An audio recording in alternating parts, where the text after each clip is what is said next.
You know, you're surrounded by it right now. You're reading it in emails, on websites, in the books on your shelf. It's literally the language of our everyday lives. But what is prose really?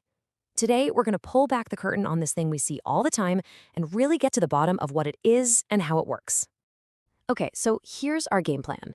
First, we'll draw a really clear line between prose and its famous cousin, poetry.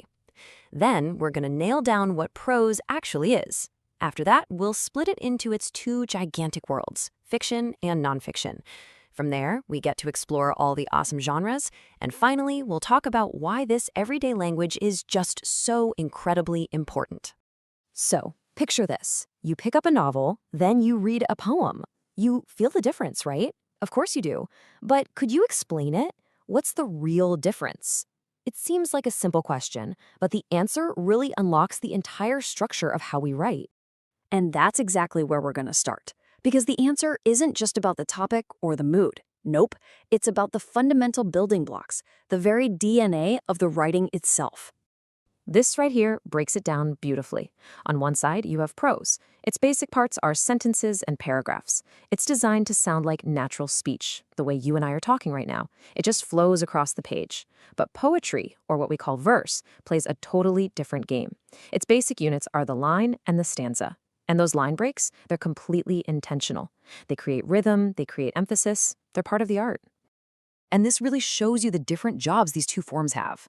Prose is all about being straightforward. Its focus is pragmatic. It's there to tell a story or explain an idea as clearly as possible. Poetry, on the other hand, is built for density. It uses symbolic language to pack layers and layers of meaning and emotion into just a few words. It's about feeling, not just understanding.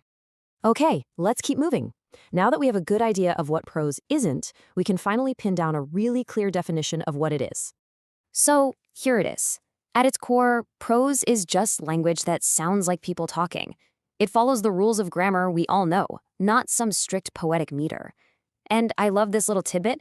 The name itself comes from the Latin for straightforward. You can almost see how it evolved, right? It wasn't about art at first. It was about the need to communicate clearly, to record laws, share history, and tell stories in a way everyone could understand. And this quote from Hemingway just nails it. It perfectly captures that idea. Prose isn't about adding fancy frills just for show. It's the architecture. It's the strong, solid structure that holds up the entire story or argument. Without it, the whole thing would just collapse. All right, now that we have that solid definition, we can unlock the two huge worlds that all prose lives in. I mean, pretty much everything you'll ever read in prose falls into one of these two categories. And this is it. This is the big one, the single most important divide to understand. Is what you're reading based on fact, or is it a product of pure imagination? Simple as that. Every novel, every news report, every history book, it all starts here. This chart lays it out perfectly. Nonfiction is all about what's real. We're talking textbooks, news articles, biographies. Its whole purpose is to inform you or tell you a true story. But fiction, that's the world of invention. It's where authors get to create characters, worlds, and entire plots straight from their imagination.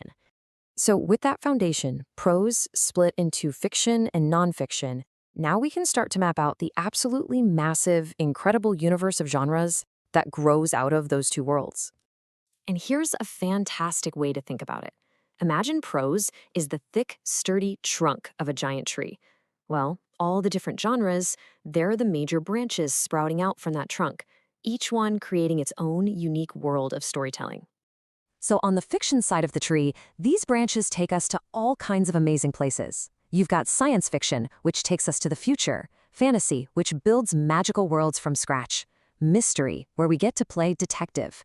Each one has its own vibe, its own rules. And then on the nonfiction side, the branches cover pretty much every aspect of real life you can imagine. We've got biographies telling us about people's lives, journalism keeping us up to date, and self-help guides teaching us new skills. It's the prose of reality. And it gets even more detailed, which is so cool. Those big branches have smaller branches, which have tiny little twigs. So a genre like fantasy can be broken down into a subgenre like high fantasy, which can be broken down even further into something like sword and sorcery. It's this incredibly rich, detailed system. So let's bring it all home. Why did we just go through all this? Why does understanding prose actually matter? Well, it's because this everyday language has some serious power.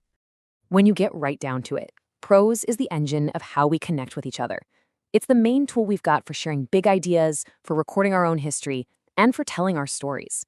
And because it's so familiar, because it sounds like us, it creates this instant connection.